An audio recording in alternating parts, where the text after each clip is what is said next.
Hello, everyone out there. Welcome to SFI's Live YouTube event. And today we're going to be talking to my good friend Tim Reedy from TDR Training. We met about, 2 years now out at TechCom, and we've been friends ever since. And I thought it'd be good to come on and talk to Tim today and let everyone find out what Tim's all about. So, Tim Reedy has over 500 hours of personal defense training and 23 years experience. That's a lot. Tim is Range Master certified and also advanced instructor certified. And he's trained with some of the best out there. Clint Smith. And Marvin, I think I've lost your audio here. You faded out a couple seconds in there. Okay. Still got Marvin, me you there? Hello, Marvin. Hello. You got me, babe? Okay, you're coming back a little bit. You got me there?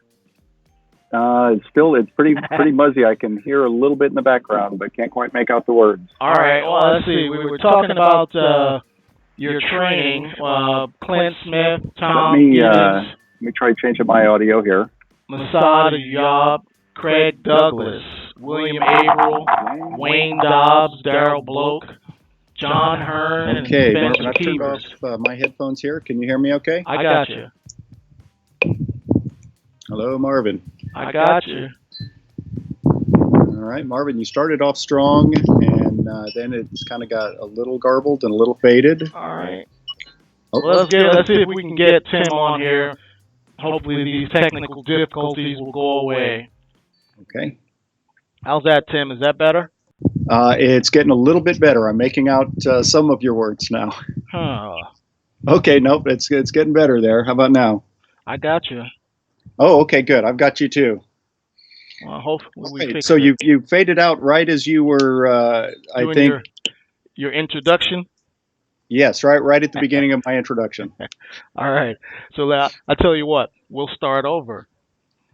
All right. So we were talking about your 500 hours of personal defense training, 23 years experience, the fact that you were Range Master certified and advanced instructor certified. And then we were going to talk about all of the people you've trained with, Clint Smith, Tom Gibbons, Masada Yob, Craig Douglas of South Narc, William Averill, Wayne Dobbs, Daryl Bloke, John Hearn, Spencer Keepers, a large list of very good trainers. So we're going to get right down to the nitty gritty here. Who is Tim Reedy? So I'm nobody special, just a young kid that grew up in the house with a Marine colonel for a father, which meant a couple of things. One, I moved around a lot. I think I probably lived 7 places before I was 10 years old. And being kind of a fuzzy-headed little kid, not too quick on the uptake, I think it also meant that I was 15 before I realized my name was not, in fact, damn it, Timmy. So I moved to San Antonio, Texas in the mid-1970s, raced motorcycles for a number of years, rode motorcycles on the street, started working at USAA in 1988, and just retired from there back about 9 months ago, actually. So I am what is I guess would be called a man of leisure now. The lucky ones. One of the very lucky ones, indeed, in every sense of the word. What type of motorcycles were you racing? So I started riding dirt bikes when I was about 12 years old, and raced motocross bikes up until 1988 when I started at USAA. Never got particularly good, maybe a high intermediate, but learned a lot, broke a lot of bones, and had a really good time. No Harleys in there, huh? Not. I've ridden a few Harleys. When I started riding street bikes in '83, mostly sport bikes, Suzukis, and some other stuff. But for the last, gosh, how many years? Since 2002. So that is 17 years now. I've had the same motorcycle, that's a record for me for any vehicle. It's a BMW GS Adventure. Okay. Great for on road and off. Cruising. Exact long distance. My sweetheart and I have taken some 3,000-mile trips on it. Wow. All right. So, what got you into guns and being an instructor? Okay. So, unlike a lot of people in this industry, I did not grow up around guns. I think my dad took me shooting .22 rifles once when I was about 7 or 8. I don't remember much about it other than that it was confusing and a little scary. But then in my early 20s, I learned how to shoot rifles and handguns, and kind of liked it. So I bought a few years in, shot handguns, mostly self-taught for the first number of years in most ways, which was pretty bad. But in the 1990s, I started getting a little serious about training. Went to Thunder Ranch and took quite a bit of training from Clint Smith there at Thunder Ranch. Got my DPS Texas license to carry, or CHL as it was called back then, as soon as they were available in 1995. And just discovered I had a little bit of a predilection to do it fairly well, and I taught a lot of friends and family. And so in 2010, I thought, it's probably a good idea to maybe have a little business in mind for post-USAA. So I became a license to carry instructor, and then started getting more serious about my training. And that's when I fell in with Tom Givens and Masayub, and kind of really started ramping up my own intake of training. Okay. And so getting back to that, how'd you find out about Rangemaster and what took you there? Okay. So I'd read Masayub's book, In the Gravest Extreme, early on, and I thought, okay, this is really good. And reading some of the forums on the internet and stuff, I just heard rave reviews of Masa's classes. And Mag 20 classroom only became available at Rangemaster right at a spot when I was available, and I had the money, and I thought, okay, I'm going to go take Mag 20. And Tom posted that he was also going to do a one-day advanced handgun after Mag 20 on the Monday following it. And so I signed up for Mag 20 and for the other class, and I got an email from Tom that said, just to make sure that you're okay for this class, what other training have you had? And I said, well, I've done Defensive Handgun 1, Defensive Handgun 2, Team Tactics at Thunder Ranch. And he goes, my good friend Clint Smith. Okay, yeah, you'll be okay. That's all you need. That was good. Although I have to say I did learn an awful lot from that one-day class with Tom. But once I was exposed to that training, I've had a thirst to continue on more and more. Okay. All right. So we met at TechCon, and that was my first, and it was a really great event. I learned a lot. Sorry, I had to miss it this year. So how was it? TechCon this year was very, very interesting. We rolled into New Orleans Thursday night, and it was 85 degrees and humid. And I'd rented a big bed and breakfast Airbnb place, and we had about 8 people staying with us, 8 or 9 people. And 85 degrees, and the house is sweltering, and we all go in there, and somebody found the air conditioner and turned it down to make it reasonable. And the next morning we wake up and we're freezing, and we can't figure out why. Well, it's because the thermostat was not only at 68, but the temperature outside was at 48, and it really didn't get a whole lot warmer than that for the rest of the weekend at TechCon. Cold and rainy and windy. And it was an exercise. I'm sure Akil mentioned to you about wading through the ponds and ponds of water out there at the ranges. But it was good. The training was great. The networking was wonderful. He mentioned he had to go out and buy some waders just so he could get out there and do what he needed to do. Exactly. I'll tell you, he was the man out there running a lot of those lines and those classes and the match and everything. It was a really tough condition out there, and they knocked it out of the park. Awesome. So what do you consider your specialty?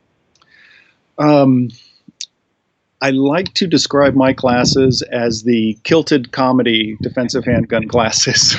And there's a couple of reasons for that. Of course, the kilt, I think, is the obvious thing here. So I'm dressed a little more dressed up than I normally am. I normally wear the tactical kilt, but this is my one of my other slightly more formal kilts in the formal sporin here tonight.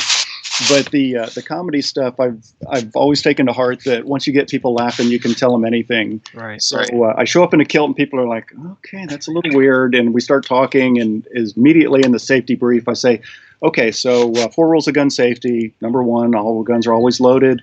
Number 2, never point the muzzle or never point the gun or let the muzzle cover anything you're not willing to destroy. Or as the NRA likes to say, always point the gun in a safe direction. And then I start unbuttoning my shirt and people go, is he getting undressed? What's going on?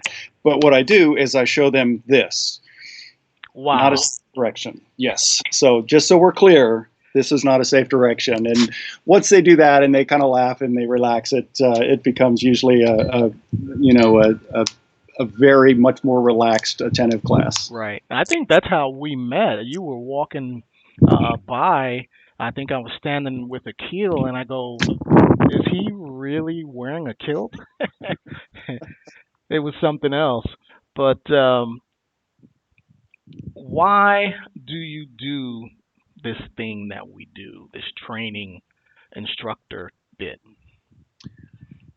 There are a number of people that I've come across in my life, some very good friends, some more distant acquaintances that have been through some very bad experiences that profoundly changed them. And in each one of those cases, they were unable to defend themselves from a violent attack. And that, I hate that what we do is necessary, but I really hate to see people unable to protect themselves and their loved ones. And so I just feel very passionate about doing everything I can to ensure that I give good advice, that I teach thorough classes based on really proven techniques that will allow people to, in the worst case, successfully defend themselves and their family. Okay. That is runs along the same line as citizen safety, putting out good students. Name one of the things that changed you during your learning path as an instructor. Mm-hmm.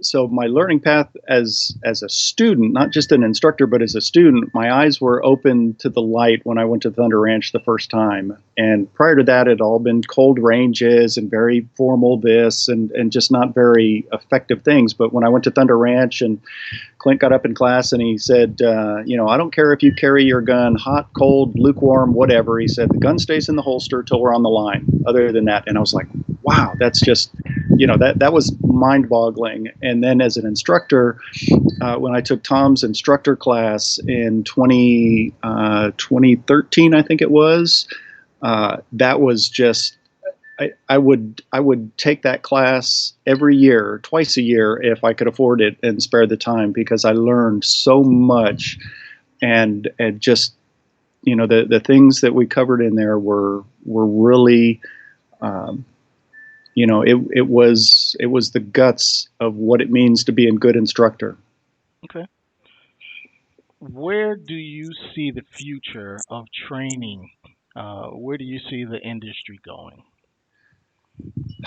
We've got a huge number of gun owners that get little to no training. Carl Wren's Beyond the 1% study is just amazing, and it's heartrending, actually, because so few people have even a rudimentary grasp of decent firearms safety and handling and defensive techniques. It's tough. So I think the industry really needs to have a number of instructors that are very well versed in getting people from that, I bought a gun, I really don't know how to use it, to, hey, I'm ready to take a 1 or a 2 day class and really up my skills.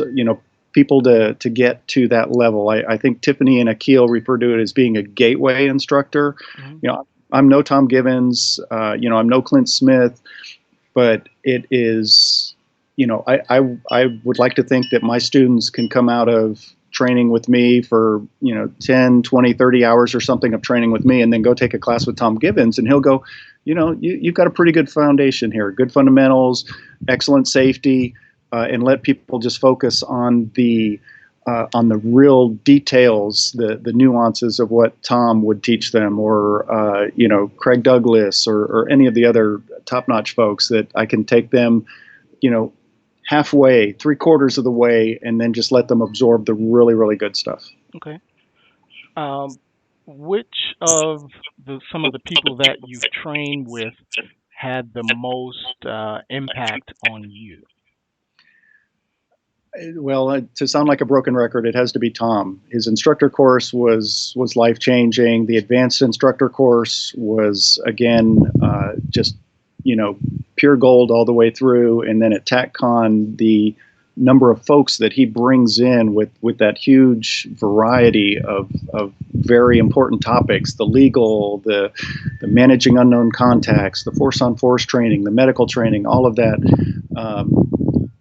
You know, it's getting into that group of really competent people with who don't have egos, but they've just got so much knowledge to pass on. That's what I love about attending TACCon and training with a lot of the folks that I train with. Okay, all right. And let's see, who would be your dream instructor to train with today?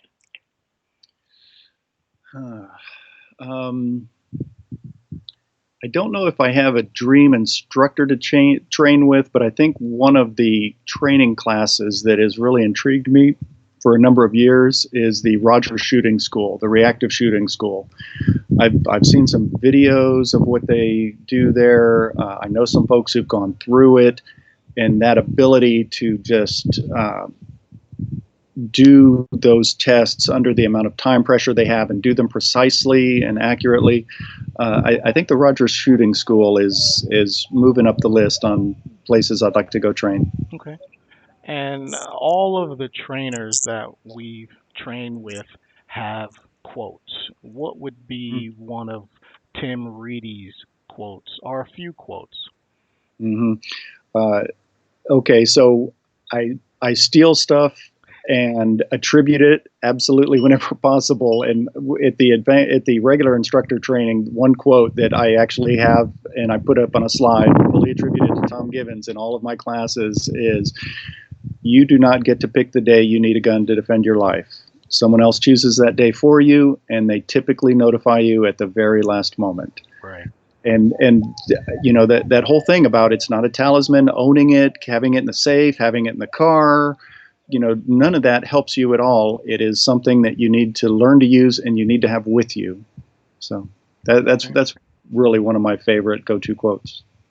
Well, we have been running through these questions pretty fast, and some of the questions I'm going to get to now were supposed to be in our speed round.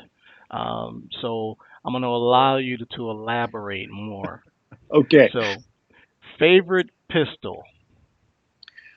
The Glock 19 it's been my go-to pistol almost exclusively for probably the last 6 or 8 years. I've got a safe full of Glocks and a number of other guns, but the Glock 19 to me, if I tell people if I had to pick one gun, just one handgun to do everything with, it would be the Glock 19. Self-defense, home defense, competition, training, whatever.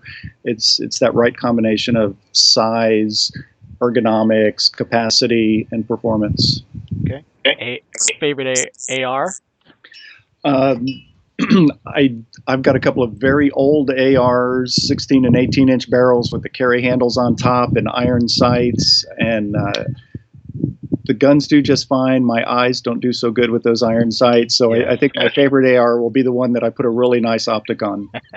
All right. And shoddy? I've only got one shotgun that I've ever used. It's a Mossberg 500 that my buddy Jeff Mahan and I bought from, there was some company in San Antonio, and this was, holy cow, was this 30 years ago, maybe 35 years ago or something? We went in and we split the $150 cost on this Mossberg 500 pump shotgun, and we shared that shotgun for many years, just going out to the range and, you know, busting clays or doing whatever. And I still have that shotgun, and that's the only one that I've ever had or used. And it's well broken in. Well broken in. Yes. Mm-hmm. So here's a good question for you. Optics on pistols. What do you think about that?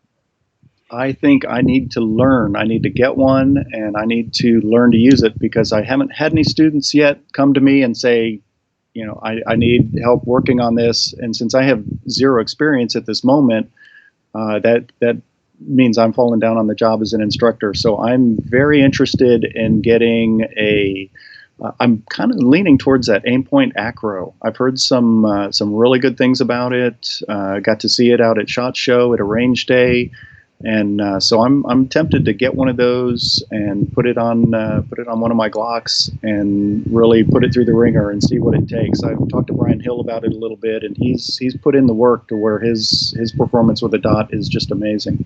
Okay, and the new RMR replacement. Yes, what is that? The SRO, I believe. SRO, yeah. Yes, that one also looks very interesting. A nice, nice big field of view there, and almost a tube to kind of help you get that index before you see the dot. So, you know, Trijicon makes great stuff, and that's another one that I would absolutely put on a pistol. Do you see that as the future of pistol shooting? I think I really think so. When I first started training at Thunder Ranch, Clint was very big on both rifles and handguns well, of course, there wasn't much in the way of optics for handguns back then, certainly not carry optics, but he's very big on iron sights. You know, he said anything with a battery, anything with electronics, it's going to die when you least need it to or least want it to. And so I'm a big fan of irons, and I think I would really like to have co-witnessed irons, but I think that red dots have such a huge advantage and simplicity that they'll probably be the new standard in the next, I don't know, 10, 15 years. Okay. What's your favorite shooting drill?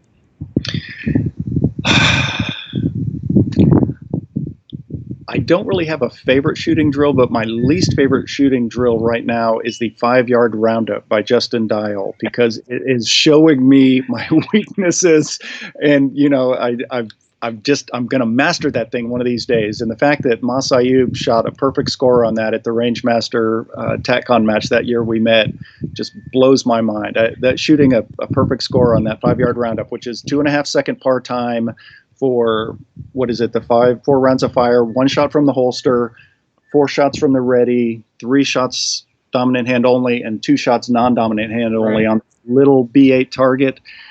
That's magic to me, and I want to get there. Okay. Speaking of that, I think I just shot that this weekend, and I have to let Akil watch the video, but I think I shot a 199, but we'll see. Oh, I'm jealous. You're amazing. Single or 2-point sling? I've only ever used a 2-point sling. Thunder Ranch urban rifle back in 2002, actually, the 1-year anniversary of the September 11th, 2001 attacks. We were out there on the range with the urban rifle, and I learned a lot, and I'm comfortable with the 2-point. I've never used a 1-point, so I don't know how good it is, but I suspect the tactical folks watching this are going to just go, oh, God, 2-point sling. So please enlighten me. And speaking of Moss, we have no excuse.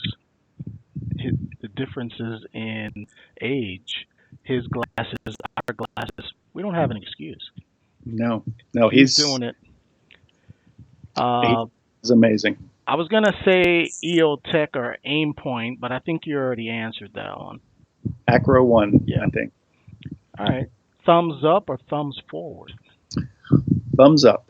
I've learned thumbs forward, and I shot a lot thumbs forward, and I find that if I shoot thumbs up and I don't forget and let my thumbs drop down, I'm much more accurate, especially when you're getting back to 20, 25 yards, things like that. Okay. I don't know if you know rifles much, but I threw it in there. 308 or 6.5? I'm tempted to go with 308 because it's old reliable. 6.5 seems to be the new hotness. And I talked to somebody at the Girl in a Gun Shoot who was just raving about 6.5 and just the flat shooting out to great distances and all that stuff. But I like tried and true. Okay, so do I. And the biggest question of the night: Scotch or whiskey? Well, I'm a kilt wearer, but I'm an Irish kilt wearer, and I got to say, Irish whiskey, Jameson. All right. This has been a very interesting evening. I really appreciate you coming on the show and honoring me. I really appreciate it. My friend. It's my pleasure. I'm humbled by your request. And I hope the questions weren't too hard. Not too bad. All right. We're going to see each other hopefully at next year's TACCon. And maybe I might see you before that. I'm going to try and get down to Range Master Shotgun Instructor in Dallas. Yes. So we may see each other there. Oh, we're not too far from there. It's a bit of a drive, but it's Texas, so anything under 8 hours is not too far. It's 10 hours, and that's pretty good. There you go. All right. So thank you, everyone, for joining us and watching us on the channel. I appreciate your support. If you liked tonight's interview, please subscribe. Double click on the bell. Give us a thumbs up or a thumbs down. Leave a comment. Check out Tim Reedy at TDR Training. And, oh yeah, last question. Who do you think I should interview next? Oh, that's a good question. There are so many amazing folks out there. I would have to say one or two people, either my friend Carl Wren up in Austin, who is just so knowledgeable. I aspire to be as half as good as he is in 10 years, or Brian Hill from The Complete Combatant. That man is amazing and humble. I assisted with his class at TACCon, and I learned a tremendous amount. So one of those folks. Okay. Brian, Carl, I'm coming after you. All right. Thank you very much, Tim. And we'll see you next time. And I think I've lost your audio again. SFI.